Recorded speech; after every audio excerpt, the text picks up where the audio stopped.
প্ৰথমে miss call আৰু সেই মিছ কলৰ পৰাই আৰম্ভ হ'ল প্ৰেম আৰু তাৰ পিছত বিয়া। সামাজিক মাধ্যমত ভাইৰেল হৈ পৰিছে এহাল স্বামী স্ত্ৰী। ভাইৰেল এই দম্পতীহালক একাংশই ইটিকিং কৰাও দেখা গৈছে আৰু এওঁলোকক ইটিকিং কৰাৰ মূল কাৰণ হৈছে মহিলাগৰাকী দিব্যাংগ অৰ্থাৎ চাপৰ। কিন্তু আপুনি ভবাৰ দৰে এই ব্যক্তিজনে কিহৰ তাৰণাত পৰি মহিলাগৰাকীৰ লগত সংসাৰ কৰি আছে? এয়া প্ৰেম বিবাহ নে অন্য কিবা?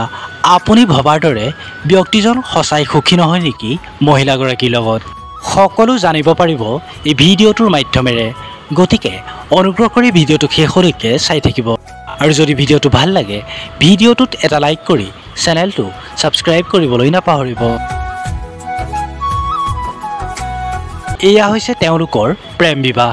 এটা মিছ কলৰ জৰিয়তে তেওঁলোকৰ প্ৰেমৰ আৰম্ভণি হৈছিল আৰু তাৰ পিছত আৰু দুয়োৱে বিয়াৰ সিদ্ধান্ত ল'লে। আমাৰ প্ৰেমটো হৈছে এটা মিছ কলৰ থ্ৰুত হৈছিলে, মানে এটা মিছ কলৰ থ্ৰুত আমাৰ প্ৰেমটো হৈছিলে।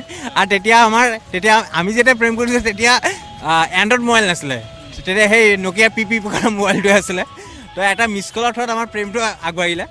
তো আমি প্ৰথমতে আমি কথা পাতি আছিলোঁ, তাৰপিছত আমি দেখি হোৱা নাই তো আমি কথা পাতিছিলোঁ।